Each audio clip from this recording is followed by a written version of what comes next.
Ok, ya entrando un poco en los equipos auxiliares específicamente y no tanto ilustrar cómo podemos sacarle provecho a estos conocimientos, ¿verdad?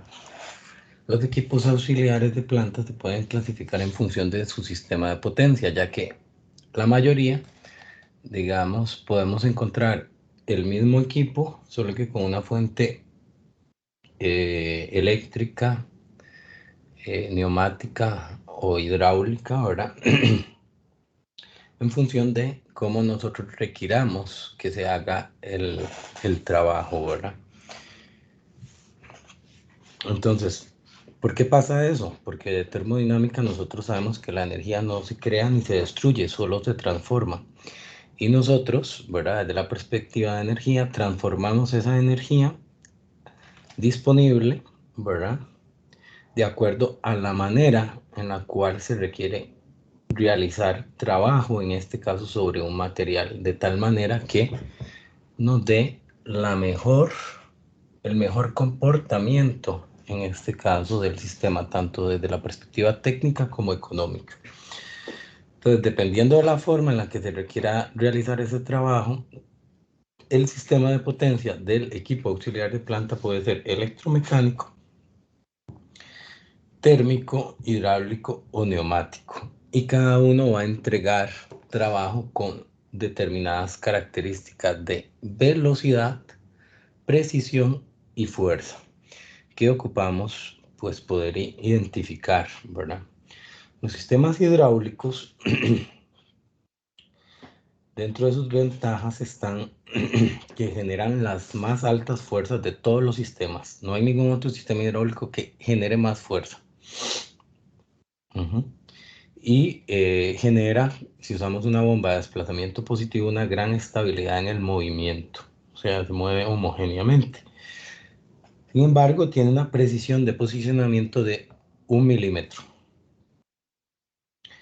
Son los sistemas, como vemos, que generan más fuerza. No es que el sistema eléctrico no genere la misma fuerza, sino son los que generan más fuerza, en este caso, en relación a su tamaño. Y esa relación de tamaño es importante. En este caso, la relación entre la potencia o fuerza que genera con respecto al peso tiene una relación media. ¿Qué quiere decir eso? Que si yo estoy pensando que voy a hacer un equipo auxiliar de planta que el operario tenga que usarlo manualmente, digamos, por ejemplo, estas pistolas automáticas para clavar o estas pistolas automáticas para aflojar tornillos, ¿verdad? Si lo hace hidráulico, va a pesar en el medio de los otros sistemas de potencia que pudimos haber escogido. No va a ser el más ligero, pero tampoco va a ser el más pesado. Entonces esa relación peso-potencia es importante para la decisión en función si el trabajo es manual, si el trabajo es en campo o si el trabajo es en sitio. ¿Estamos claros? Desventajas. Tiene una baja velocidad de movimiento, o sea, no es el sistema de potencia que me va a maximizar la productividad, pero la producción, no es el que me va a hacer la producción más rápida. Y genera fugas con riesgo de contaminación y de incendio, ¿verdad? La otra variante que tenemos son los sistemas neumáticos. Ventajas: la fuga no genera riesgo de incendio ni de contaminación porque se usa aire. A diferencia del anterior, es el que genera las más altas velocidades, ¿verdad? Genera un mejoramiento de precisión en posicionamiento. El otro era 1 milímetro, ahora es 1/10 de milímetro, ¿verdad? Pero son los que generan menores fuerzas. O sea, si yo ocupo una aplicación,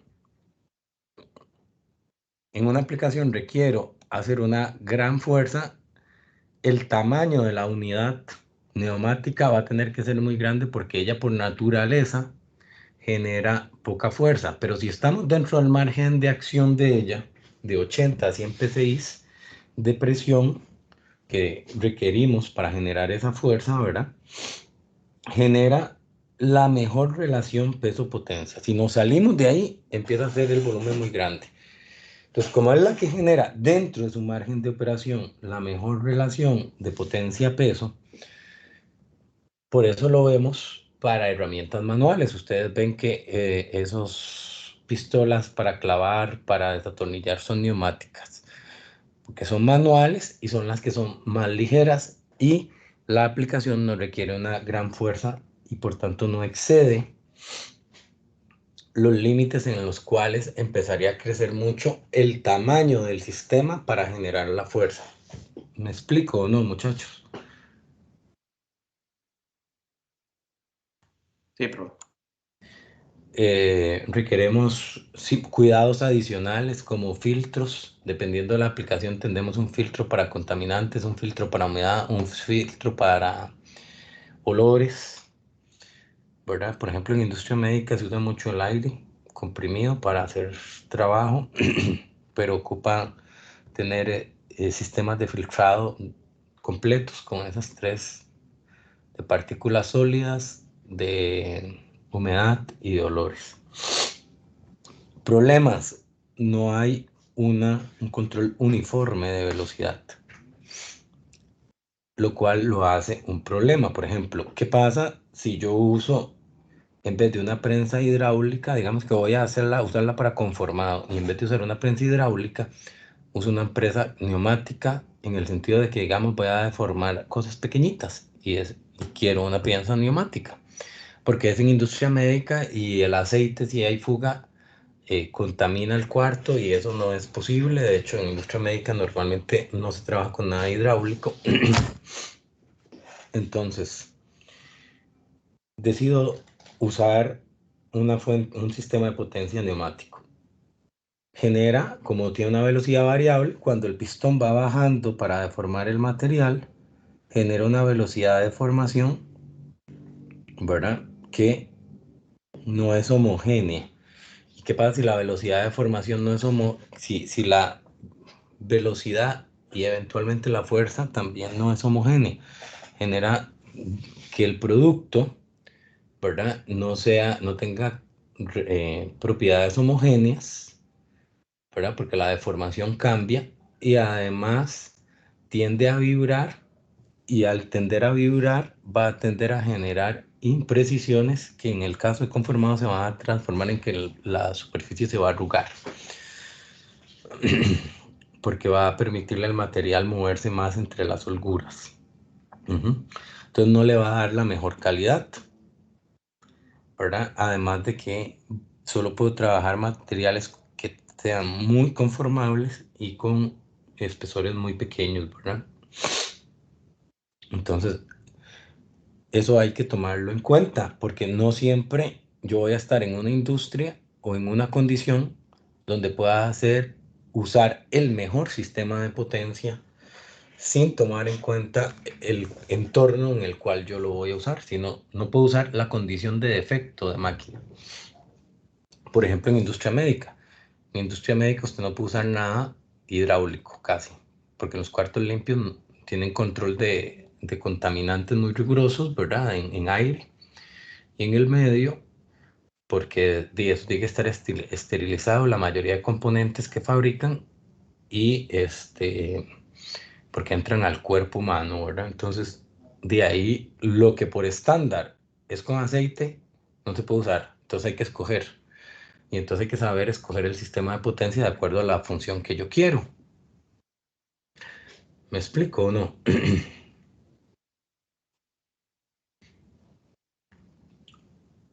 Sistemas mecánicos entregan velocidad y fuerza constante. Es el que tiene el mejor control de precisión de posición. Son sistemas que generan potencias o fuerzas medias, no son los que generan más fuerza, sino una fuerza intermedia entre el hidráulico y el neumático, y con un peso o una relación peso-potencia baja. O sea, ocupo, eso quiere decir que ocupo un gran, el tamaño de máquina o de motor es muy grande con respecto a otros sistemas. Y la fabricación de esos componentes pues, es cara y difícil, no es sencilla. Tenemos sistemas de potencia térmicos. Esta es la fuente de energía más económica. Riesgos puede generar quemaduras, ¿verdad? Y hay que recurrir a las tuberías, pero aún así es el sistema más económico, tanto que las empresas que pueden generar vapores y ese vapor que al estar a alta temperatura genera presión y lo transforma en trabajo mecánico o eléctrico, ¿verdad? Como una turbina geotérmica o térmica, ¿verdad? Tienden a usarlo. Entonces ustedes ven en ingenios que hacen eso y en otras empresas que trabajan con hornos, por ejemplo Holcim, que tienden a tener turbinas para pasarlo a eléctrico o el mismo vapor lo usan directamente para calentar o lo usan eventualmente para generar trabajo mecánico. Un ejemplo de eso es Firestone, que son vulcanizadoras para procesar el hule. No son eléctricas, sino son térmicas. Trabajan con un sistema térmico.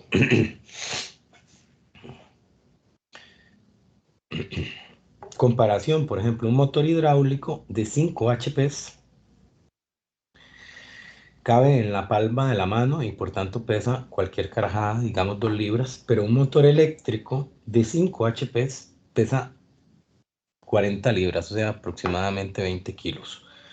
Entonces, los sistemas eléctricos generan fuerzas intermedias, muy buena velocidad, muy buena control de velocidad y de fuerza, muy constante, muy buena precisión, pero genera fuerzas intermedias, pero ocupa una fuente que tiene un gran volumen, si lo comparo con si fuera hidráulico o neumático. ¿Me explico o no?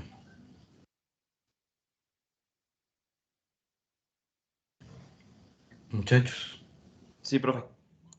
Entonces, yo no podría pensar como Profe, para trabajo, sí, ¿podría repetir otra vez lo que mencionó hace un momento, antes de la pregunta que hizo? sí, no me acuerdo qué mencioné, de qué estaba hablando. Ajá. Ahorita lo que mencionó de cuando nos preguntó que si nos quedó claro, es que no escuché eso bien. Ok, lo que dije fue que el motor hidráulico de 5 HP puede pesar 1 o 2 libras, ¿verdad? Pero si usted lo contrasta con un motor eléctrico de 5 HP, va a pesar 40 libras, o sea, como 20 kilos. La diferencia en peso y volumen para generar la misma potencia o fuerza de requerimiento del sistema eléctrico es muy grande de espacio y en peso también, lo cual genera una implicación, ¿verdad? Que, por ejemplo, si ustedes, por ejemplo, en una inyectora hacen el sistema de apertura y cierre de molde con un sistema, en vez de hidráulico, eléctrico, el tamaño de la inyectora crecería un montón, porque para generar la misma fuerza requiere más peso y más tamaño, ¿verdad? Y si la inyectora ya es grande, sería mucho más grande, ¿me explico? Y eso tiene limitantes, por eso muchas veces se prefieren los sistemas hidráulicos mientras cumplan con precisión, velocidad y productividad y la fuerza, ¿verdad? Que es el requerimiento en este caso técnico. ¿Me explico? El neumático es el que genera menos todavía, digamos, un motor neumático de 5 HP sería todavía más ligero que el hidráulico.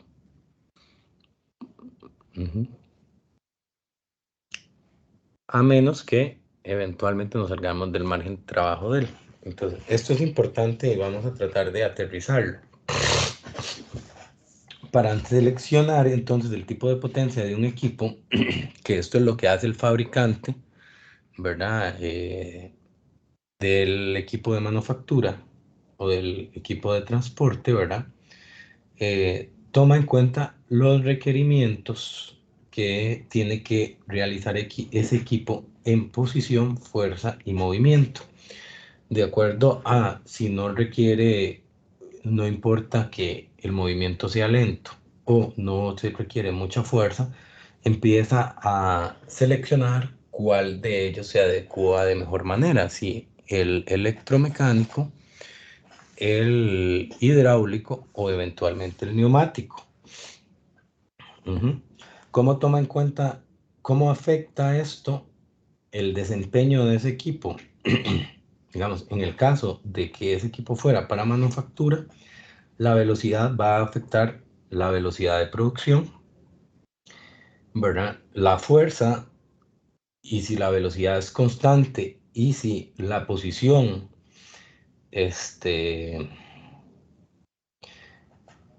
no es precisa, ¿verdad? Va a afectar la calidad y eventualmente el costo va a empezar a definir, ¿verdad? Entonces todo eso tenemos que tomarlo en cuenta. Entonces vamos a verlo a nivel de aplicación.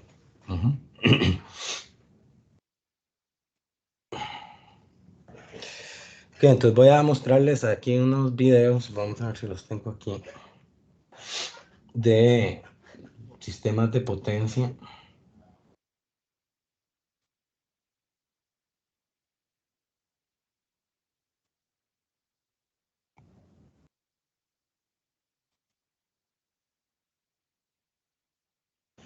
¿Qué características tenía el sistema hidráulico?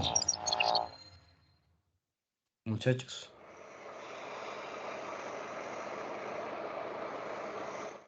Mayores potencias. Creo que sí. Mayor potencia, profe. ¿Perdón? Mayor potencia. Más fuerza, son los que generaban más fuerza, ¿verdad? ¿Qué más? Mucha estabilidad, un paso intermedio.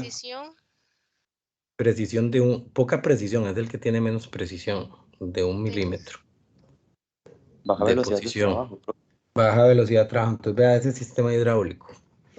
Tiene mucha fuerza, está trabajando, digamos, trabajando con un sistema de, digamos, de mucha fuerza, por eso se usa para carga, ¿verdad? Ahí no importa la precisión. La velocidad, digamos, puede ser un factor secundario, desearíamos que fuera mayor, ¿verdad? Pero como es un equipo de trabajo en sitio, ¿verdad?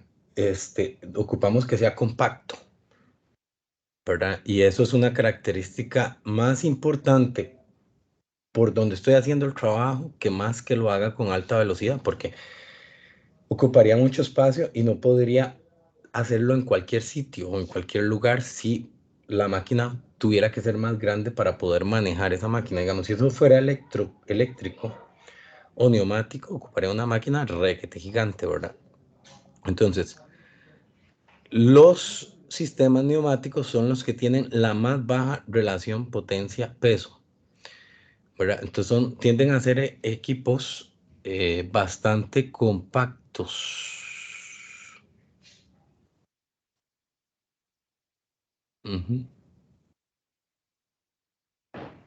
Perdón, al revés, más bien son los que tienen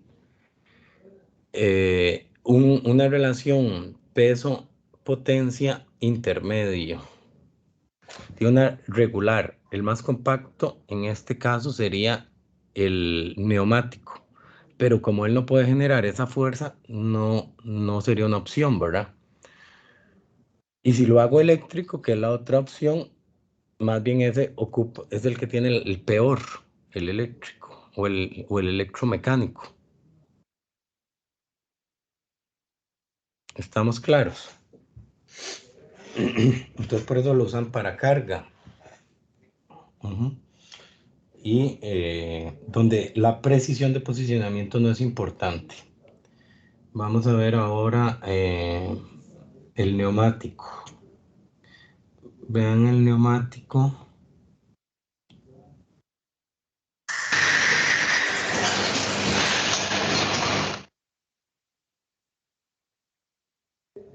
Ahí estamos haciendo lápiz labiales.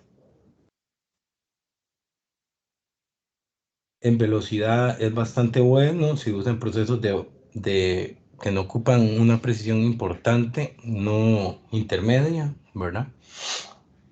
Importa más la productividad para productos de bajo peso porque no pueden desarrollar mucha fuerza. ¿Se entiende, muchachos? Profe, entonces, digamos, ahí la mayoría de las piezas móviles son de... Todo eso es de neumático. Ajá, el sistema que genera el movimiento es un gas, aire, en este caso. Ajá. Profe, una pregunta. En los sistemas neumáticos, ¿qué tipo de gas se utilizan? ¿O tienen alguno en especial? ¿O se utiliza ¿Qué tipo de qué, perdón? ¿Qué ¿Qué tipo de tipo de gases qué? se utilizan? Aire, aire. Aire. Ah, ok. ¿Es el único que se utiliza o puede, o Sí, es el único que se usa, porque es más barato. Ujú. Y no Gracias. ocupa nada especial. Este es un sistema mecánico de una banda transportadora, por ejemplo. Pero todos los sistemas de transmisión, de engranes y todo, he conseguido un video más, de algo más bonito, digamos. Y entonces tratemos de adecuar eso a una condición real y de un proceso que conocemos. Entonces,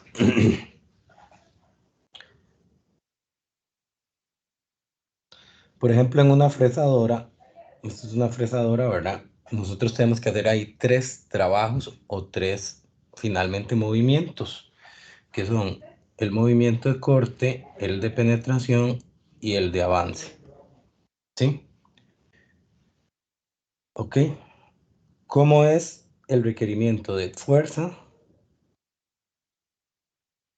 velocidad y precisión de esos 3 movimientos que tienen que hacerse en el proceso de maquinado?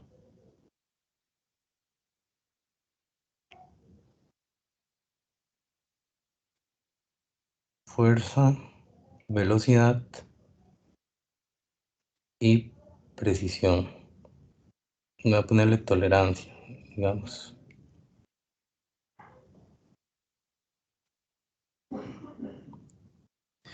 Ok, entonces observen, el movimiento de corte, si lo recuerdan, lo hace Lucillo aquí al girar. Aquí está la herramienta, ¿verdad? ¿Estamos claros? Esta es la rotación de Lucillo. El de penetración normalmente lo hace el Lucillo, pero en su movimiento lineal, no rotacional. Aquí hace la penetración. Y el de avance lo hace la mesa aquí. ¿Ok? ¿Estamos claros? ¿Recuerdan? Ah, y tengo otro movimiento que es el cambio de herramienta con el magazine, que es que esto viene aquí y cambia la herramienta automáticamente, ¿verdad?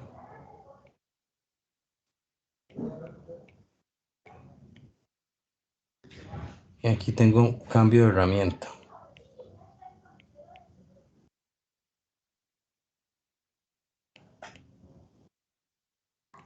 ¿Cómo es el requerimiento de fuerza para hacer esa rotación de Lucillo? Esta.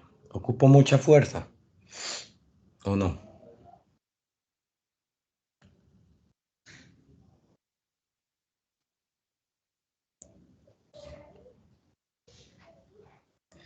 ¿Qué es lo que le da precisión cuando yo estoy maquinando una pieza aquí? ¿Qué es lo que le da precisión a la pieza? ¿Cuáles movimientos? El movimiento de corte, el de avance o penetración, digamos. Yo estoy haciendo esta pieza y quiero maquinar a esta altura con una buena precisión. Aquí. A 10 más menos 0,01. ¿De qué va a depender que yo dé una buena precisión en esa altura al remover este material? De la penetración. De la penetración. Ujú. Pero si yo voy a maquinar además también esta otra, Los avances. ok, los que dan la precisión son el avance y la penetración. Entonces aquí ocupo alto y alto en tolerancia. De velocidad de corte es importante si la herramienta de corte queda angularmente aquí a 0 grados o queda posicionada aquí a 10 grados o aquí a 80 grados o no sé, es importante la posición angular porque como es un movimiento rotacional, ¿verdad? La posición ahí es angular, no lineal. Es importante en la posición de la herramienta su posición angular cuando No. gira ella. No, entonces en velocidad de corte yo no ocupo alto requerimiento de tolerancia. ¿De qué depende que yo haga esto? Que yo pueda maquinar materiales duros y materiales suaves. Depende de esta velocidad, depende del avance y de la penetración o solo depende de algunas o depende de todas.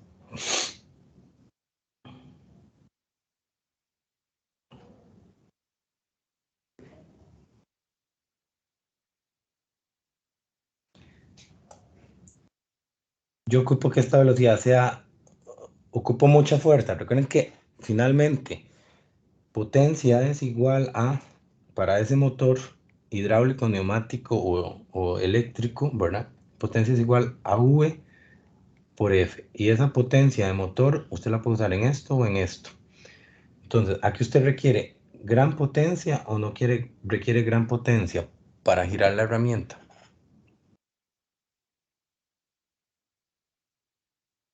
Para rotar la herramienta.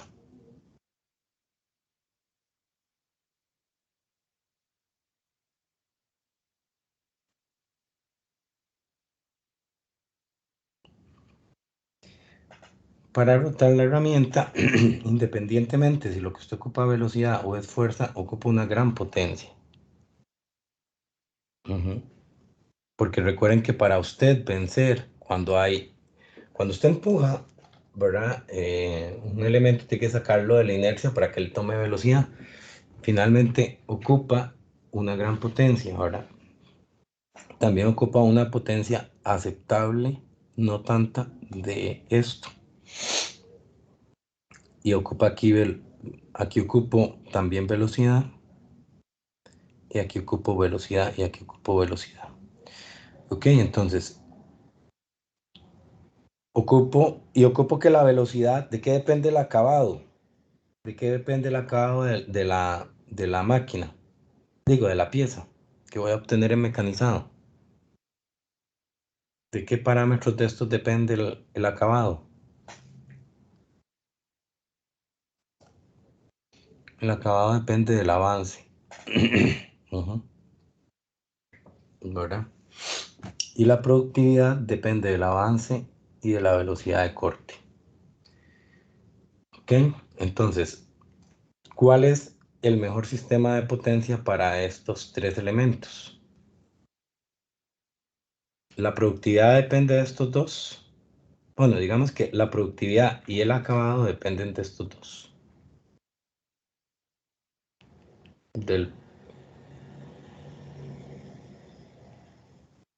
Dependen de estos dos.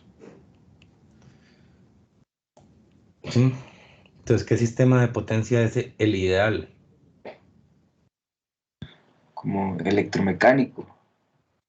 Electromecánico, correcto. Ajá, porque es el que da la mejor precisión y es una máquina de precisión. Muy bien. Pero no hemos analizado el cambio de herramienta. En el cambio de herramienta, que es una tarea improductiva,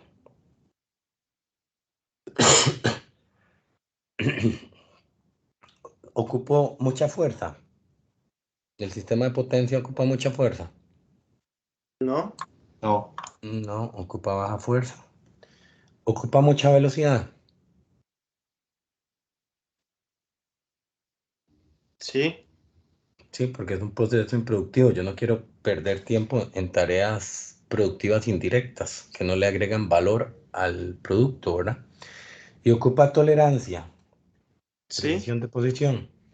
Sí, ¿verdad? Pero vean que ocupa un sistema de baja fuerza que ocupa alta velocidad. Con estos dos me orienta a un sistema ¿de qué tipo? Solo tomando en cuenta estos dos. Neumático. Neumático. Lo único que no me deja hacerlo es esto, ¿verdad? Entonces, ¿por qué no arreglamos esto para forzar usar un sistema neumático? Eso es lo que se hace. Entonces, ustedes ven que la máquina va, la herramienta va montada en un holder, que es un cono así, y aquí va la herramienta. Y tiene un cono, y el husillo en un corte transversal tiene un cono. Entonces, ¿para qué sirve este cono? Para mejorarle la precisión, en este caso de posición, porque un cono siempre va a tender a buscar el centro de donde él encaja. Aunque usted lo ponga torcido, cuando usted lo va, digamos, usted lo puso así torcido, ¿verdad? Cuando él se va moviendo hacia acá para colocar la herramienta, él va centrando este cono con el cono del husillo. ¿Me explico? Un cono es un sistema de autocentrado. ¿Estamos claros? Entonces, esto normalmente es así para poder hacer este cambio de herramienta con un sistema neumático. ¿Estamos claros? Entonces, normalmente en una fresa de normal, estándar, usted va a ver aquí un motor eléctrico en el avance y penetración en esos dos movimientos, un motor eléctrico, pero recuerden que era un servomotor mínimo o un motor lineal, ¿verdad? Para darle más precisión todavía. Y aquí un sistema neumático. Y aquí en este, como no ocupa una alta precisión, ¿verdad? Va un motor normal de corriente directa o alterna, ¿verdad? Ahora, ¿qué pasa si yo no estoy en una máquina estándar como esta? Y vamos a comprar una máquina como el torno vertical para fabricar piezas muy pesadas y yo tengo que seleccionar la mejor máquina que no me afecte la productividad. Ajá. Aquí tenemos velocidad de corte aquí. Aquí tengo, este es el magazine donde están las herramientas. Aquí está la herramienta de corte, ¿verdad? Aquí está la herramienta de corte y él tiene, en este caso, vamos a poner que penetración para acá y avance para acá. ¿Qué sistema de potencia debería tener el avance y la penetración? Que son los que dan precisión. Mecánico. Electromecánico, correcto. El cambio de herramienta, ¿cómo debería ser? Neumático, igual. con el mismo principio que acabamos de hablar. Lo único que cambia aquí es que ahora estoy manejando un peso muy alto, que son 20 toneladas. Y recuerden que el sistema mecánico generaba fuerzas intermedias, no era lo que generaba más fuerza. Entonces, este torno es gigante. Es tan grande que cuando llegó el torno eran más o menos 8 furgones que lo traían en diferentes contenedores. Ese torno pesa 70 toneladas, así como está ese torno. O sea, si usted lo agarra y lo pesa, todos los componentes pesan 70 toneladas. O sea, ya es gigante. Si usted pone aquí un sistema eléctrico que eventualmente tiene una relación potencia-peso intermedia, ¿verdad? Que no es el mejor, o sea, para generar la misma fuerza, no es el que te ocupa un peso intermedio y un tamaño intermedio, no es el que te da el peso y el tamaño más pequeño.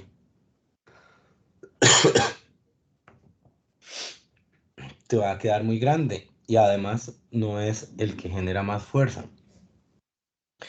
Como yo quiero por generar una gran cantidad de fuerza, porque tengo mucho peso, aquí lo más conveniente es usar un sistema hidráulico. desde la perspectiva de fuerza. ¿Me logro explicar o no? Muchachos. ¿Cuál va a ser el problema del sistema hidráulico? El sistema hidráulico genera mucha fuerza, pero ¿qué pasa con la velocidad? ¿Y qué pasa con la precisión? En la precisión no nos importa. A mí no me importa si el torno queda aquí, aquí o aquí o aquí. Porque es lo mismo que la herramienta de corte. A mí no, el que tiene el movimiento de corte aquí es el shock y no la herramienta. A mí no me interesa la posición angular para un torno estándar,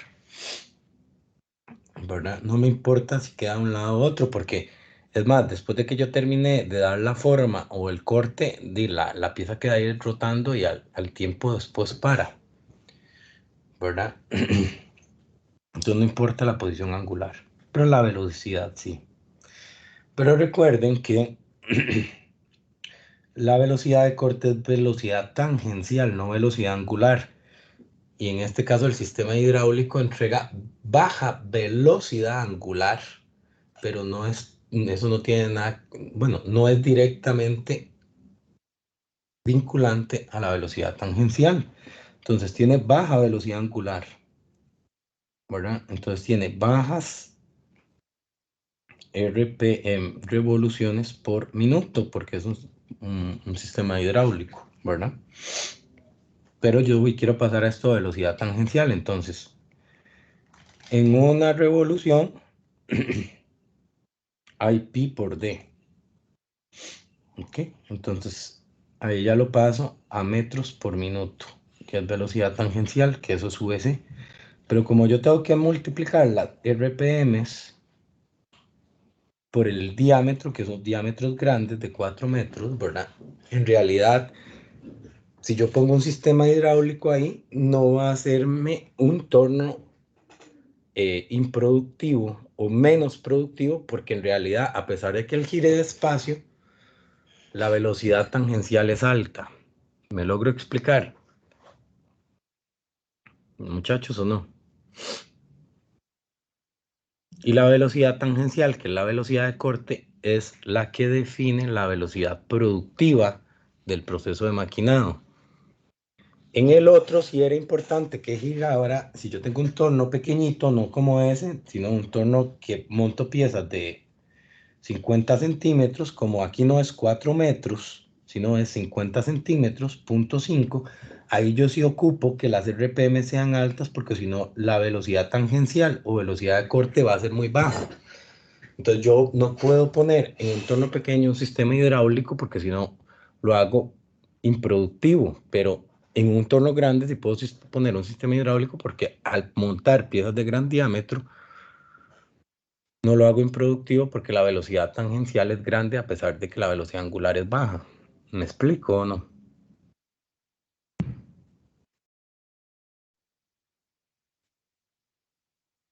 Muchachos.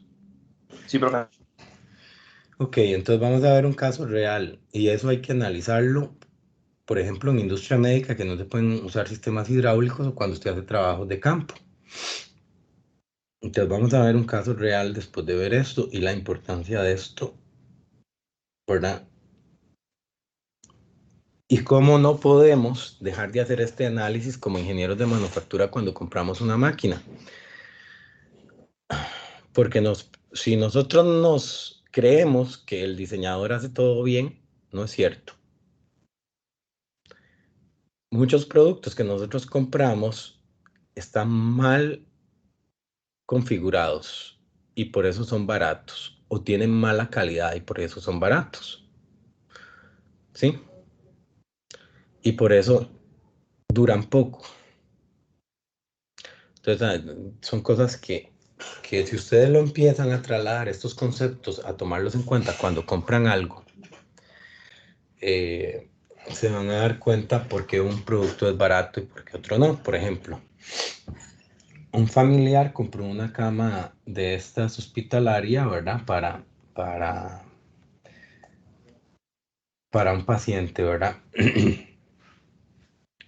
Y entonces la cama se eleva y se baja. eléctricamente, ¿verdad? Por un sistema aquí de rotación. Y esto se mueve para acá, y esto se mueve para acá, y toda la cama sube y baja. Si usted revisa las articulaciones de estos movimientos, ahí usaron en esa cama tornillos. Lo que hay son tornillos con tuerca y arandela. ¿Ese es el sistema correcto para eso? No. ¿Qué debería ir ahí? Pines y bujes. ¿Por qué ponen tornillos? Porque es más barato. ¿Cuál es el problema del tornillo? De que se va a aflojar. ¿Y cuál es el problema que se afloje? De que lo va a estar tocando, pero ese es el problema inmediato. El problema es que se va a desalinear y eso va a hacer que los actuadores o pistones aquí eléctricos, que se llaman actuadores, ¿verdad? Al estar desalineado se van a empezar a torcer y va a hacer que dure menos. Si usted se pone a analizar luego, además de esa cama, ¿verdad? Y ve que ella no se mueve homogéneamente, ¿verdad?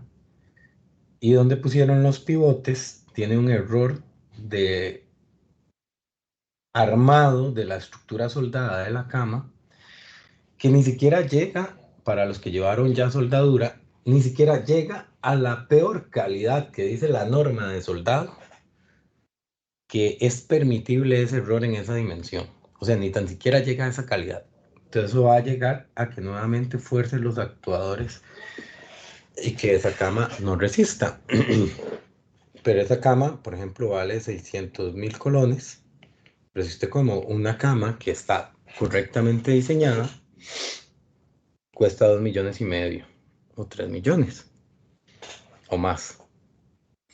Entonces, en eso hay que tener mucho cuidado. Porque usted puede comprar productos baratos que estén bien hechos. Pero para comprar productos baratos que estén bien hechos y que sean buenos, usted tiene que analizar que la estructura cumpla, la parte estructural de la máquina cumpla los estándares de calidad, como los que vemos en soldadura, de armado y soldadura y angulares, y que los sistemas de potencia estén bien y que los sistemas de transmisión de movimiento sean los pertinentes, no un tornillo con un tornillo, ustedes saben que es para sujetar. No es un elemento para permitir movimiento. Bueno, vamos a un caso más vinculante, no de la vida cotidiana.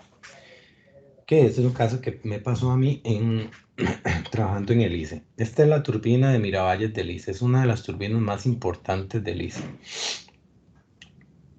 Este es el rotor de la turbina.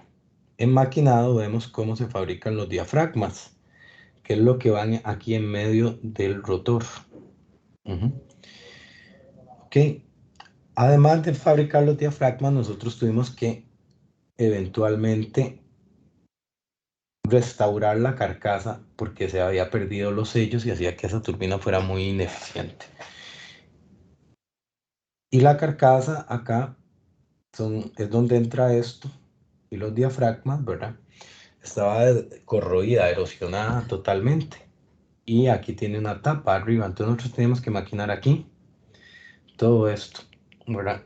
Y Miravalles es una planta importantísima. Es de las plantas base de energía, siempre generan, independientemente de la época del año. Y a nosotros nos dieron 20 días para reparar, en este caso, las caras de la carcasa superior, que es esta, la carcasa inferior, que es esta, y la superior, que es la que va aquí metida, que es la que se pone arriba para tapar toda la turbina y que no salga el gas que extraen del volcán, ¿verdad? De Miravalles. Entonces, teníamos que maquinar, vean, aquí son 6 etapas. 6 etapas, entonces tendríamos que maquinar 6 etapas aquí y 6 etapas en la parte de arriba. Teníamos 20 días. Esa carcasa no la podíamos llevar a la planta, sino que teníamos que fabricarla ahí en sitio. En sitio no hay nada para maquinar y tendríamos que comprar equipo para poder maquinar ahí y soldar o pegar ahí una pletina y luego darle planitud para que hiciera un sello perfecto cuando pegaba el rotor con las caras laterales. Entonces nos dijeron, bueno, tienen toda la plata que ustedes ocupen, pero eso tiene que estar en 20 días, porque Miravalles es energía base y no puede durar más de 20 días. Si tienen que trabajar día y noche, si ocupan contratar 200, 500, 600 personas, las pueden contratar, pero tiene que estar en 20 días. La plata no es un problema. El problema es que no esté en 20 días. Ok, entonces, vimos esta máquina. Es lo único que encontramos, ¿verdad? Esa máquina es una máquina neumática. Todos sus movimientos son neumáticos. De hecho, vamos a verlo. Esa máquina es esta máquina.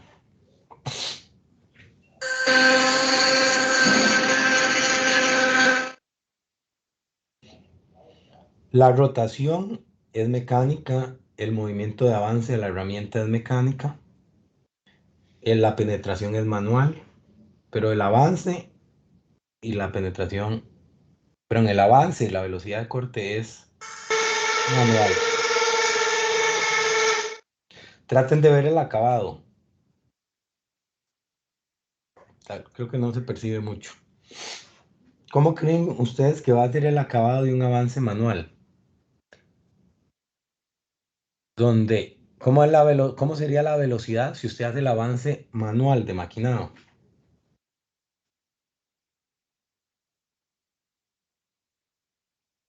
Va a ser un avance que no es homogéneo, no va a dejar una superficie constante, va a acelerar, al no ser homogéneo, va a acelerar el desgaste de la herramienta. Ajá.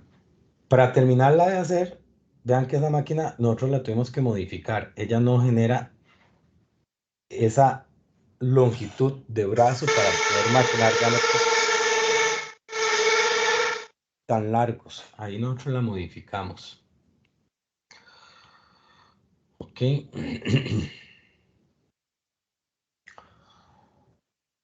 Si recuerdan de maquinado, el acabado está definido por la velocidad de avance. Si esto avanza muy rápido, o sea, si el avance por milímetro es mucho, el acabado va a ser esta cresta de aquí a aquí. Y va a depender del diámetro de la herramienta y de qué tanto avance. Si yo con ese mismo diámetro avanzo poquito, me quedan crestas mucho más chiquititas que estas de aquí a aquí. Observen. Entonces, el avance influye muchísimo sobre el acabado. ¿Ok? Y el avance ahí era manual. Era neumático. Vean, aquí está la herramienta de corte. Esta es la herramienta de corte. Y este movimiento de avance para allá es neumático. Este de penetración para acá, que se hace aquí al inicio, es manual. Y la rotación, que es la velocidad de corte, es neumático. Vean que esta máquina no es ni un torno ni una fresa. Es otra cosa rara. Pero no es un torno ni una fresa. Es otro proceso. Entonces, ¿cómo era el sistema neumático? El sistema neumático es cómo es la fuerza que genera, cómo es la velocidad y cómo es el avance. Pero cómo es la velocidad y cómo es la precisión. Genera Muy mala precisión, poca precisión. intermedia, era una décima. Ajá. La velocidad Alta, alta y la fuerza baja. baja. Ok, tenemos 20 días para hacer eso. Y si nosotros no sabemos esto, nos va como un quebrado porque no podíamos, o sea, teníamos 6 meses para planificar el trabajo, comprar las máquinas y que el trabajo saliera exactamente en el tiempo planificado. Con solo que la fuerza sea baja, quiere decir que la penetración que usted va a tener va a ser baja. Pero una ventaja es que la velocidad pues era relativamente alta, ¿verdad? pero tenemos baja precisión y un problema de acabado. Y ahí yo ocupo hacer un sello. Y para tener un sello ocupo buena precisión y buen acabado, porque eso va de la mano.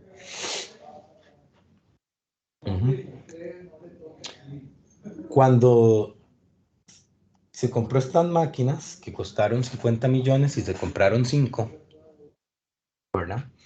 Cada una costó 50 millones. O sea, gastaron 250 millones solo en máquinas. Y en ese momento, al menos yo, y me imagino que la mayoría de gente que estuvo involucrada en el proyecto, pensaba que el fabricante le aseguraba a usted, no sé por qué uno piensa eso, que las cosas que él le está vendiendo le sirven para lo que usted lo va a usar. Porque es lo que uno piensa de forma natural, ¿verdad? ¿Ustedes creen que eso no iba a generar, esa máquina, ustedes creen que nos iba a ayudar a salir en 20 días o creen que nos iba a generar problemas para poder hacer este trabajo en 20 días? ¿Qué creen con esta configuración? Y explicando lo que se requiere para el maquinado y para ese trabajo. ¿Y vamos a tener problemas o no?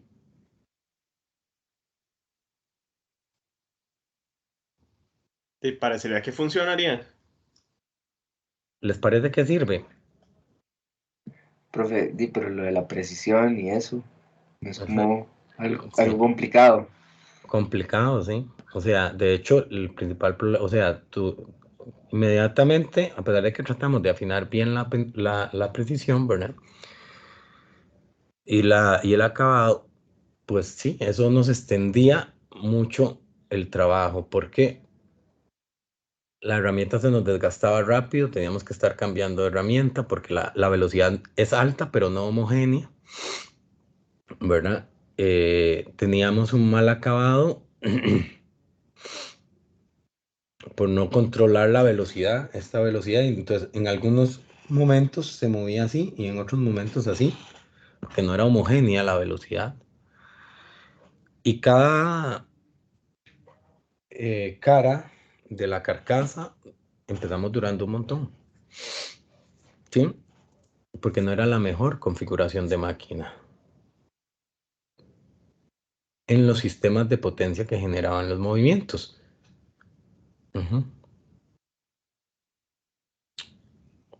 ¿Está claro o no, muchachos?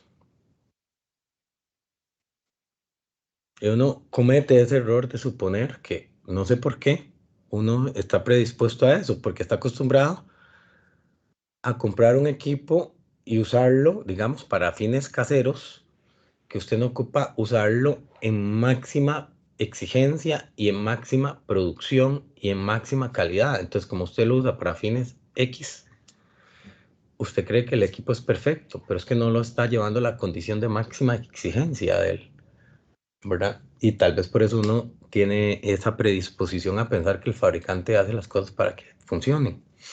Cuando usted usa esos equipos a la máxima exigencia, se da cuenta que hay fabricantes que no estrictamente te ofrecen equipos que satisfagan las necesidades que usted requiere.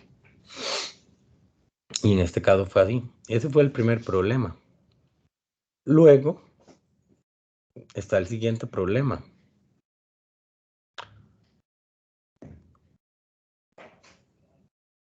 ¿Esa máquina es para alto uso o para bajo uso? Vean que es una máquina de mecanizado portátil. ¿Ustedes creen que esa máquina es para alto uso o para bajo uso? La conceptualización del fabricante. ¿Qué pudo haber hecho? ¿Qué creen que pensó él? ¿Que es para bajo o para alto uso?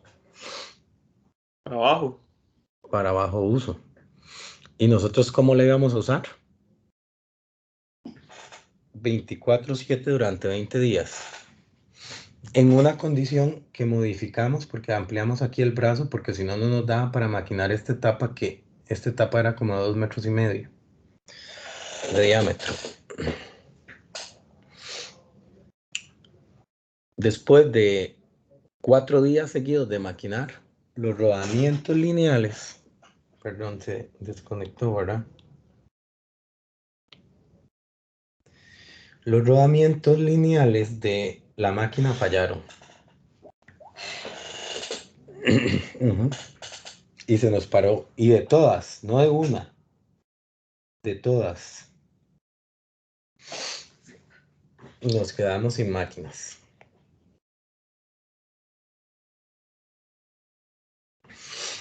Entonces ahí llegamos a que ocupábamos los rodamientos y no podíamos no parar. Aunque nos pasáramos de 20 días y nos trasquilaran, ¿verdad? Era peor si no terminábamos. Porque que iba a quedar indispuesta, porque una vez que usted metió cuchillo ahí, y la máquina, hasta que no esté bien, no opera.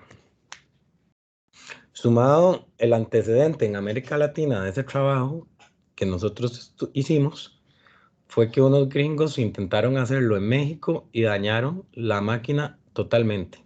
La sacaron de condiciones de diseño y quedó inservible.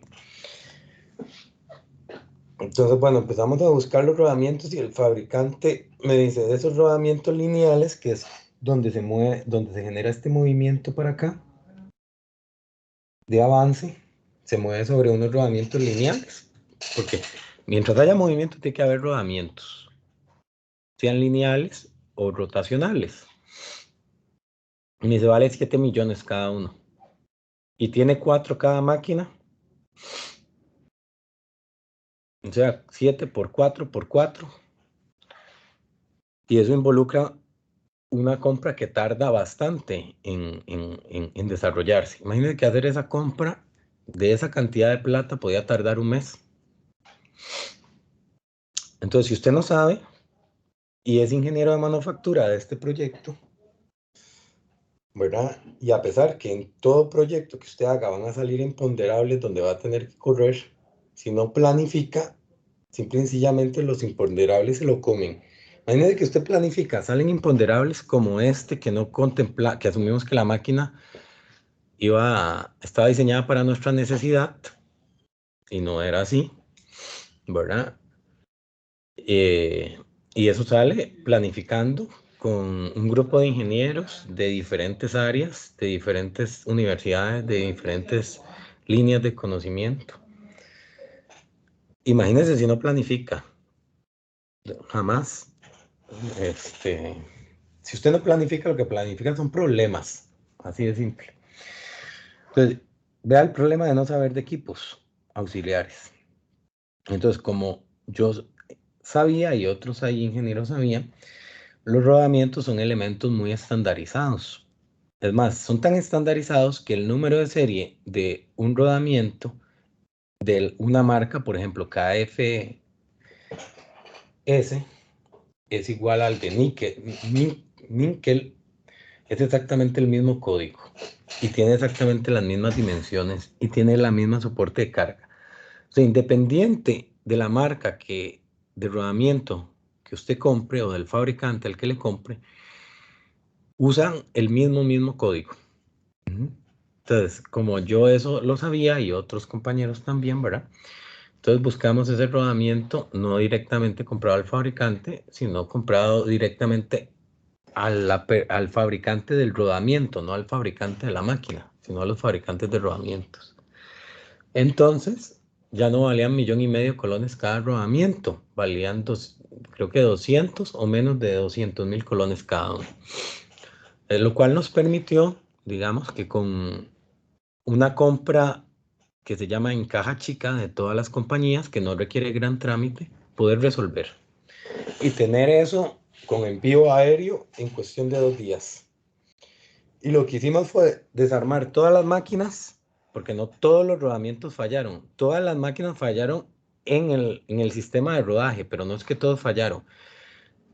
Y de los que quedaron buenos de cada máquina, armar un par de máquinas para seguir, porque el plan era la planificación era, aquí iba a haber una máquina, aquí iba a haber otra máquina, y en la carcasa superior iban a haber otras 2 máquinas. Y iban a trabajar la carcasa superior e inferior en paralelo. Pero esa solución de todos los imponderables y circunstancias que salen,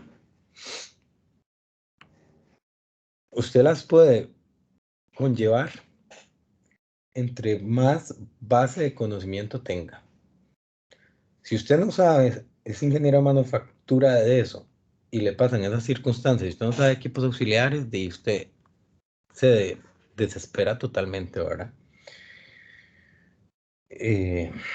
Entonces, esa es la importancia, o sea, generar independencia, generar criterio, poder resolver esos imponderables que en papel, a nivel universitario, a nivel de SolidWorks, de Console, no pasan.